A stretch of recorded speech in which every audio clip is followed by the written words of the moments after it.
पण बराच कालावधी गेला तुला सगळ्या गोष्टी समजण्यासाठी. पण समज आता जर कोणी सफर करत असेल आणि त्यांना माहितीच नाहीये, तू त्यांना काय सजेस्ट करशील? बिकॉज काय करतात माहितीये, मुलगी स्पेशली मुलगी कोणी असो, मुलगा मुलगी, काही थोडं तरी झालं ना, अरे तुला काय झालंय, पाय तर दुखतोय, हात तर दुखतायत, डोकं तर दुखतंय, आणि हे सांगून ब्लेम करतात, अरे तू फक्त वीक आहेस.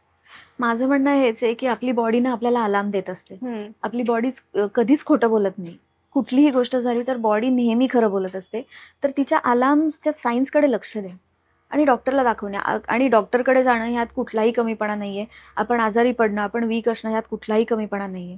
आपली बॉडी ॲटलीस्ट सिम्पटम्स देतीये. बऱ्याच जणांची बॉडी सिम्पटम देतच नाही आणि मग डिरेक्टली गोष्टी व्हायच्या त्या होतात. मग ॲटलीस्ट आपली बॉडी देतीये ना सिम्पटम, ही पॉझिटिव्ह गोष्ट माना आणि त्या गोष्टीकडे पॉझिटिव्हली बघून जा डॉक्टरकडे, ट्रीटमेंट घ्या, व्हाल तुम्ही बरे. बरोबर आहे, कारण मोस्टली सगळे इग्नोर करतात गोष्टी. अरे ठीक आहे ना, चल दुखते, नाही, डोलो. कधीच कधीच डोलो तुम्ही आणि कधीच क्रोसिनवर करू नये. आणि जातात. कसं आहे, डोलो, क्रोझिन, कॉम्बीफ्लॅम वगैरे ह्या सगळ्या ज्या गोळ्या आहेत याच्यानी काय म्हणतो ना, तुमची बॉडी बधीर होते ऍक्च्युली. पेन सबसाईड करणं आणि प्रॉब्लेम इरॅडिकेट करणं या दोन वेगळ्या गोष्टी आहेत. बरोबर. सो पेन सबसाईड करून तुम्ही किती दिवस काम कराल? प्रॉब्लेम इरॅडिकेट व्हायला हवाय ना. सो प्रॉब्लेम इरॅडिकेट करण्याकडे लक्ष दिलं पाहिजे. बरोबर. तू ह्या सगळ्यामध्ये तुला तुझं काम खूप कठीण आहे. 12-14 तासाची शिफ्ट प्लस एक्सटेंड होते ती वेगळी, आणि मध्ये फक्त उगाच येऊन बसवून ठेवणं की हा बाबा समोर आर्टिस्ट आहे, झालं होतं बोलणं, समोर आर्टिस्ट आहे आपल्या समोर आणि ते फक्त दिसतोय आर्टिस्ट, त्यामुळे बसून येऊन ठेवणं आणि फक्त आराम करायला जाऊन 5 मिनिटं पडू का तर पाठवत नाही. तेव्हा तू काय करायची, किंवा तू तेव्हा असं बोलायचीस का तिकडे की मला थोडं आराम करू दे, किंवा मी आहे सेटवरच आहे, मला जाऊ दे तिकडे, असं काही व्हायचं का? मी ज्या प्रोडक्शन्समध्ये सिरियल्स केल्या ना, सुदैवाने त्यांनी मला खूप कॉपरेट केलं या सगळ्या बाबतीत. पण मी जेव्हा दुसऱ्या प्रोडक्शन्समध्ये गेलीये किंवा आजही जाते, त्यांना आपलं कामाची पद्धत माहीत नसते.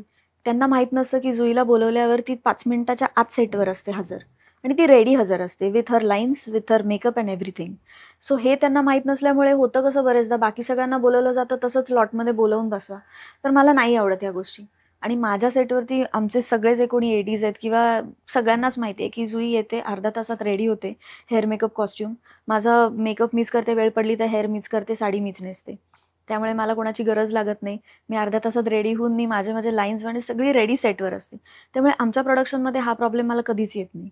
पण दुसरीकडे गेले की असतं, आणि मला हे अजिबात आवडत नाही. कारण तुम्ही सगळ्याच आर्टिस्टना तसं वागवू नका. जे रेडी होत आहेत, जे सिन्सिअरली काम करतायत त्यांना तसं वागवू नका, असं माझं स्पष्ट एक रिक्वेस्ट आहे सगळ्यांनाच. ऐकतील ते. हो. सो ह्या सगळ्याची सुरुवात झाली, सगळ्यांकडून प्रेम मिळालं, पण क्रिटिसाइज कोणाकडून केलं गेलं का, किंवा तुला असं बोललं गेलं का, तुला सगळं इझिली मिळतंय? नाही, असं मला कधीच क्रिटिसिझम सुदैवाने आला नाहीये. कारण लोकांनी ना माझा स्ट्रगल बघितलाय. म्हणजे आज खूप इझी वाटेल लोकांना कर्जत ते मड जाणं, बट ते इझी नाहीये. मी कर्जतवरनं मडला जायचे, मी रात्री अभ्यास करायचे, सकाळी प्रेझेंटेशन्स करायचे, MBAचे, कॉलेजला जाऊन एक्झाम्स द्यायचे. मी 2 ते 2च्या शिफ्ट्सला काम करायचे रात्री, म्हणजे दुपारी 2 ते पहाटे 2.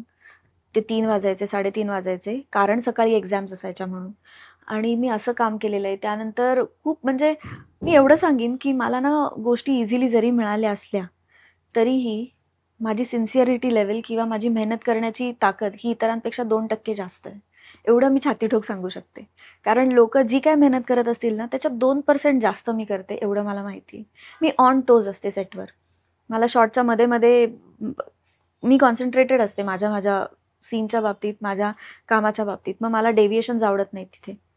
म्हणजे उगाचच मग मी सेटवरती, मला लोकांना हे वेगळं वाटू शकतं, बट मी सेटवर उगाचच टाइमपास कधी रील्स बनवत बसलीये किंवा असा टाइमपास मी कधीच नाही करत.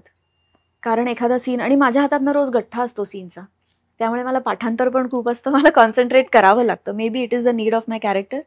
कारण सायली ही खूप चर्पी बर्ड आहे, खूप बडबडत असते ती, त्यामुळे असे ठोकळे ठोकळे असतात. बरं, ते ठोकळे तुम्हाला बोलताना, परफॉर्म करताना खूप पुस्तकी वाटू नयेत म्हणून मी ते माझ्या प्रकारे मोल्ड करून घेते, आणि म्हणूनच कदाचित लोकांना सायली आपलीशी वाटते. सो त्यामुळे मला ते कॉन्सन्ट्रेट करणं जास्त गरजेचं असतं, कारण ते नॅचरल वाटावं. बरोबर. इट नीड्स एफर्ट्स, आणि मी ते एक्स्ट्रा टाकते. त्यामुळे मला असं कोणीच म्हणत नाही की तुला इझिली मिळालंय, कोणीच नाही म्हणत.